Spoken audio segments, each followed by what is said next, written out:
بسم اللہ الرحمن الرحیم۔ تاریخ کی کتابوں میں ایک واقعہ حدیث غدیر کے نام سے معروف ہے۔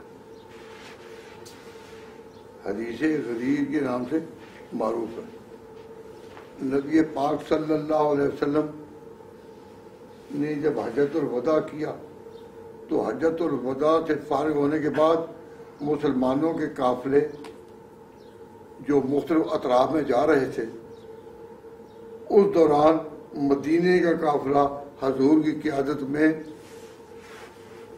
مکہ سے مدینے کی طرف جانے لگا۔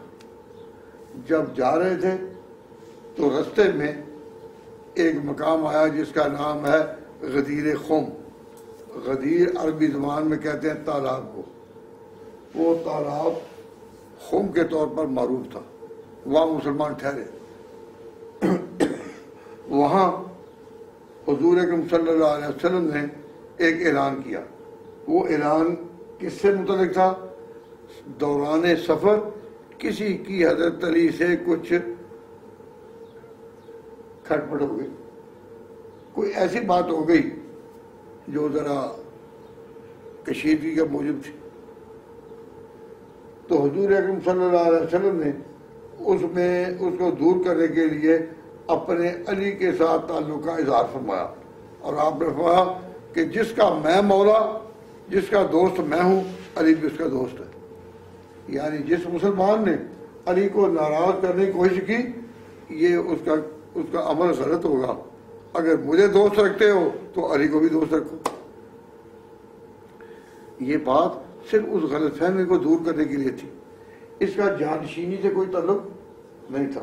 لیکن افسوس سے کہنا پڑتا ہے کہ شیعہ اس واقعہ سے جانشین رسول کا تقرر لیتے ہیں کہ حضور نے تالاب کے کنارے جانشین کا اعلان فرمایا۔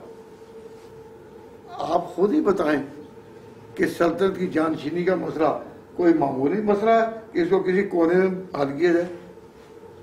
اگر جانشین رسول کا مسئلہ ہوتا تو حضور حجۃ الوداع کے موقع پر، جبکہ لاکھ کے قریب پاک باز انسانوں کا اجتماع تھا، وہاں اعلان کرتے کہ میرا جانشین یہ ہے۔ وہاں تو اعلان نہیں کیا، تو پھر رستے میں اسے کرنے کی ایسے مقام پر تالاب کے کنارے، نہ کہ وہ وہاں شہر ہے۔ اور آپ کے ساتھ کتنے آدمی تھے؟ وہی جو حج سے واپس لوٹ رہے ہیں، باقی تو جا چکے تھے۔